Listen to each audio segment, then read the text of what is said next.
I'm going to be addressing the issues that David posed.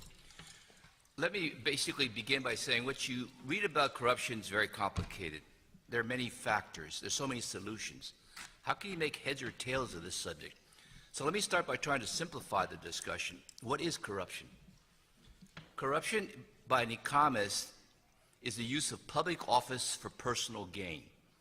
So it's not two private people. They may be immoral, they may be illegal, but that's not corruption. You have to have the public involved.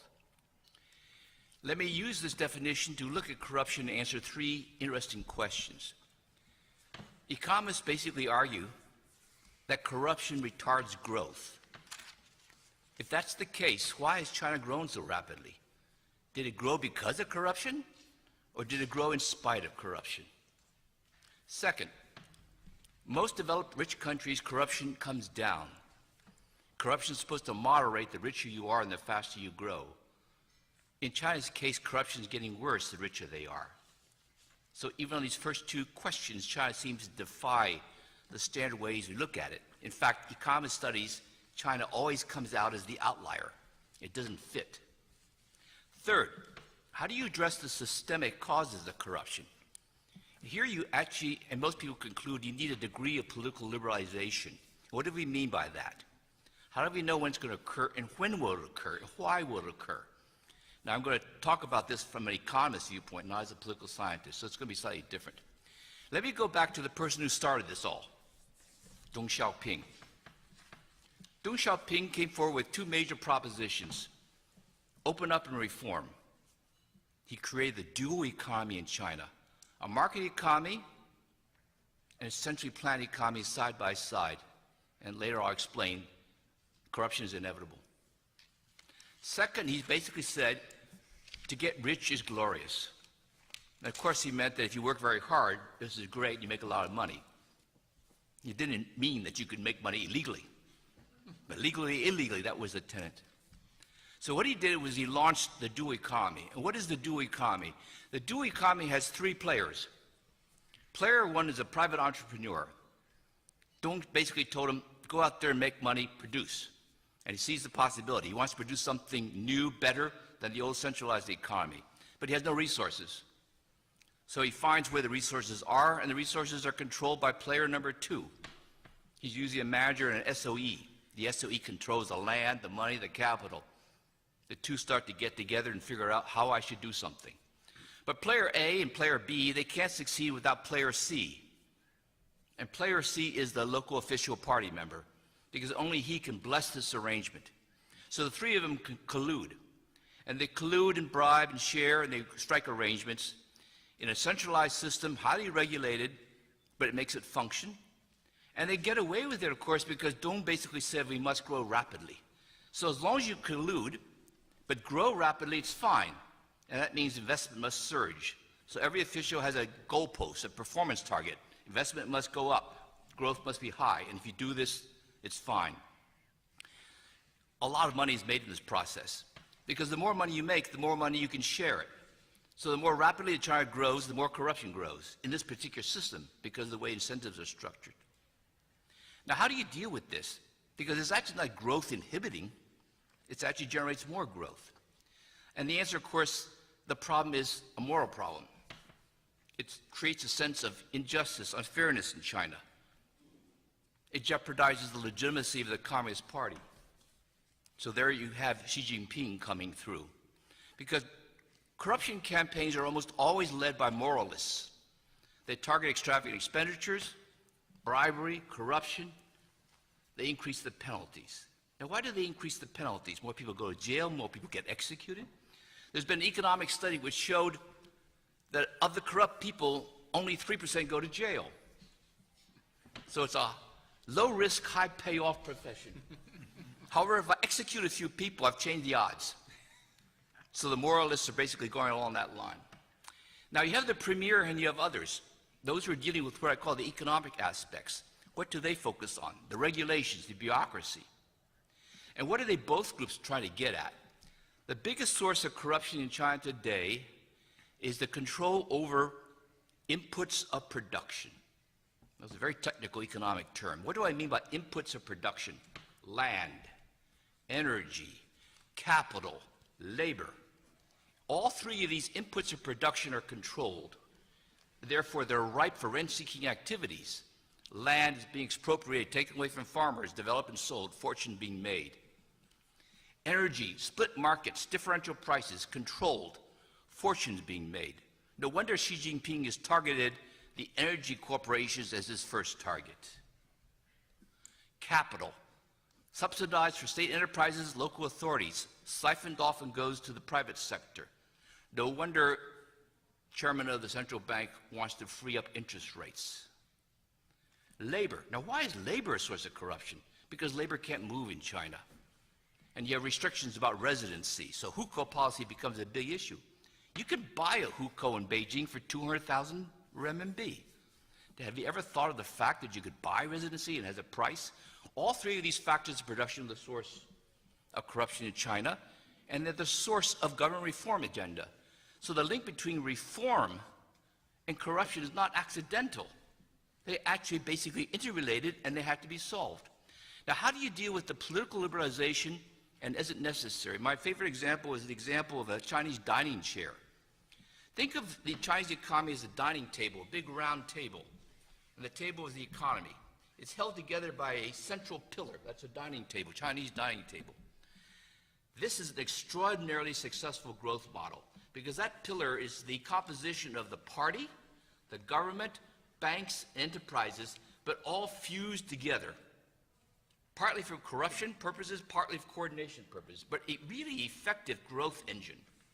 Now, what does this Chinese dining table have to do? It has to become a Western table.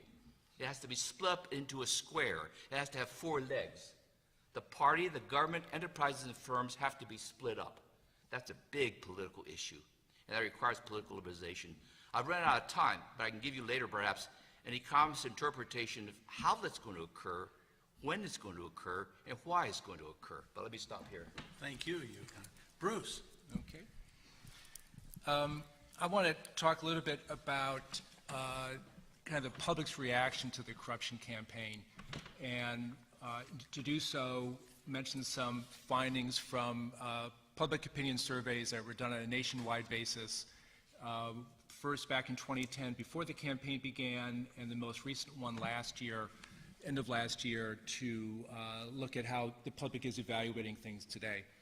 And the bottom line that I want to emphasize is that this anti-corruption campaign may be good for Xi Jinping because he gets credit for it and it's a popular campaign, but it may be damaging for the party in the long run. So let me talk about why those two things may coexist. One of the common questions in public opinion surveys is how, what is the nature of corruption in your community? Is it getting better? Is it getting worse? Is it about the same? And in the 2010 survey, people were equally divided between those three things, better, worse, or about the same. In last year, when the survey was done, almost 60% of the people thought it was getting better. People were able to see with the less common banquets that local officials were hosting, the more careful use of limos and other use of public funds, they saw tangible proof that the anti-corruption campaign was having an effect. And so this is good for President Xi because he's been the main promoter of the campaign.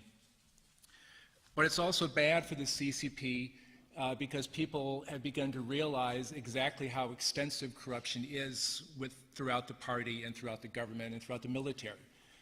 People always knew that corruption existed, and especially at the local level, but now with the focus on tigers in the campaign, the high-level officials who are implicated, people get a better understanding about exactly how widespread it may be.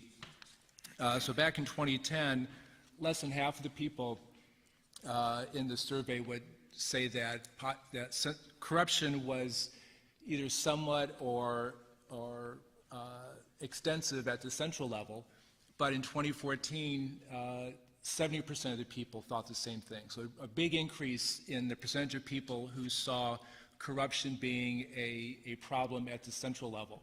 At the local level is not much of a change. They always thought local officials were corrupt. And so there's a slight increase there, but not very extensive.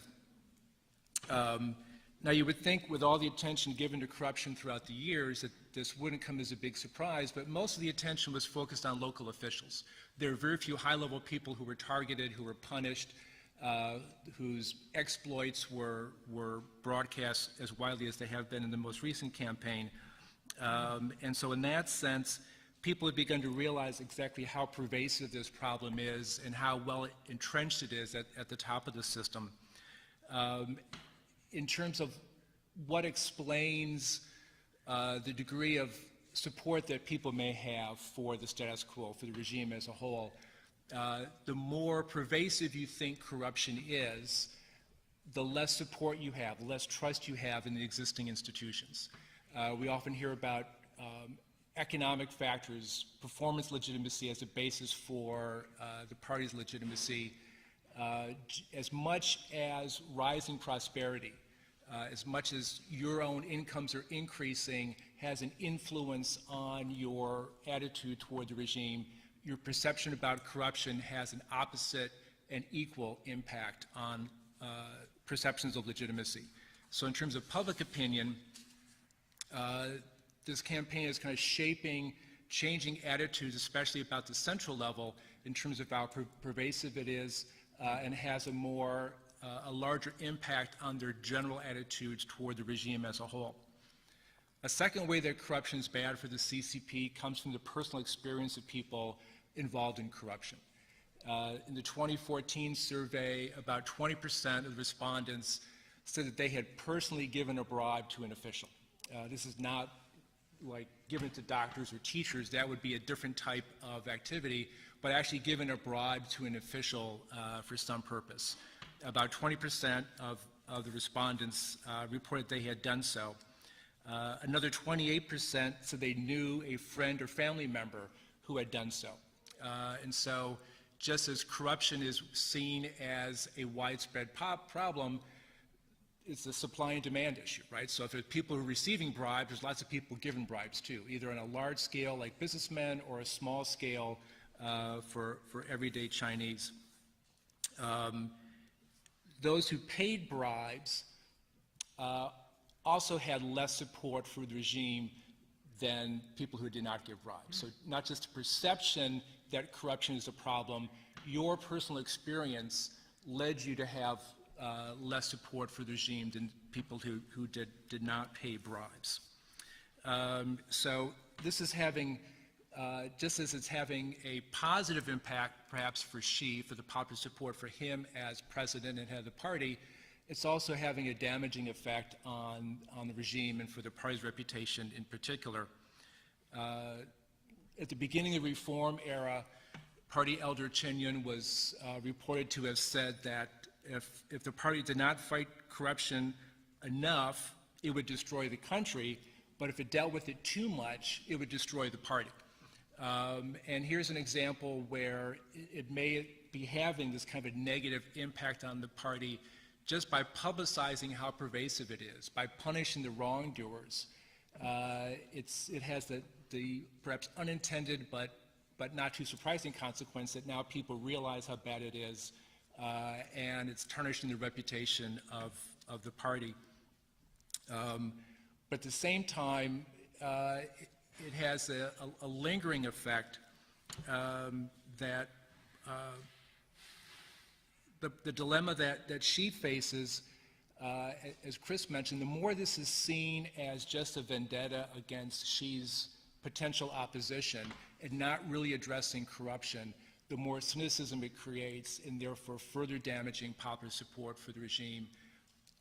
In terms of what we see as an indicator of success, if they don't make any institutional changes, change the incentives for corruption or incentives against corruption, then there's no reason for the people who are engaging in corruption in the past to go back to what they're doing, hoping they're not going to be part of the 3% that gets caught. If you don't change the institutional arrangements, you're not likely to change the behavior. I'll stop there. Thank you very much, Bruce. Sasha. Thank you. It's very enlightening. Well, media and corruption is a very big subject, I have to say, and it should include like media, corruption in the media, or media's role in anti-corruption campaign, or how the media report corruption. And each of them is big enough to be a book subject, so I'm just trying to summarize a little bit.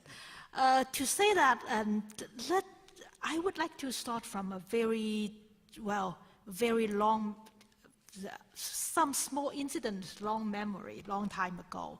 When Bo Xilai was in Peking University History Department, we studied together. And one day we talked about what we want to do in the future. I said, I wanted to be a professor. That turned out to be wrong. And he said, my dream was to be a reporter of the Xinhua News Agency stationing abroad. And that was his dream, and well, he never did that before, but that's why he went to the Media Institute in China, in Beijing. And in that time, that actually, what I want to say from this example is that working for the media, especially working for the central media, is a very, very privileged job. They are part of the power structure, and they are a very important part of power structure, and media is, after all, the mouthpiece of the Chinese Communist Party. So when it comes to corruption and media, it's interlinked in many ways. So I remember I think last July, and one day, one of the most popular CCTV programs, when it went on air, and it was a co-anchor program. One anchor disappeared. It was a 36-year-old male anchor, Rui Chenggang. He disappeared. And his co-anchor did not even explain what happened. It's just the guy never exists. And the guy turned out to be arrested. And at the same time, I think two female anchors and several producers and directorate level producers were also arrested in CCTV. And very soon, the news turned out to be all those, the leaders in the CCTV and the anchors, those female anchors especially, well, mysteries of the high-ranking corrupted officials, especially Zhou Yongkang. And when you look at China, look at the corruption report, you often see, when you go to at local level, city, provincial, you often see that the female anchors of the local stations will somehow linked, have relationships with the corrupted official. It has become very big news in China, and it indicates, as people say, corruption in the media. And the corruption in the media, of course, this is the most sensational part. The less sensational part, but also very known practice, was well, we are not talking about, we talk about using public office, as Professor Huang said, public office for personal gain, and all the party leaders were doing that. But if you think enterprises, and they pay media to get better report, or to uncover some good report, or to suppress some bad report. Several Chinese reporters wrote in their personal blog. They said, well, when there was a big disaster happened, the first thing, when the reporters got there, the first thing they got is a little red bag with cash in it, which means please don't report, or please report it in sort of gives us some good word. So corruption in media is very, very prevalent and very profound. And that's just a very known fact. And the reason for that is media is part of the government entity. If the government is corrupt, the media is as well. And in how much time I have? 2 more minutes. Okay. I quickly wrap it up. In the recent years, when the anti-corruption campaign started, we also saw the media report of corruption in the media grow very rapidly. You see every day media report about corruption here, corruption there, but the whole undertone was still the great party, the party did this, the party's cleaning itself. That's one part you see. But within all the media, when we expand the meaning of media, you also see what the Chinese call self-media. The bloggers, the tweets, and that media, that is the media grow very rapidly. That media actually is taking on the role of the traditional media in our sense, the media sense. So lots of corruption cases were exposed by the self-media before they were reported. And several very prominent figures, party figures, were actually dragged down, what they say, by the self-media. So what you see in China is the parallel. On the one hand, you see the state media is still very, very controlled by the government, is still serving as the mouthpiece of the government. On the other hand, you see a new media. The new media grow very fast and serve as the traditional media role in the sense of Western democracy. So from that, I see some hope in China. Thank you very much. I think we've had a tour de horizon.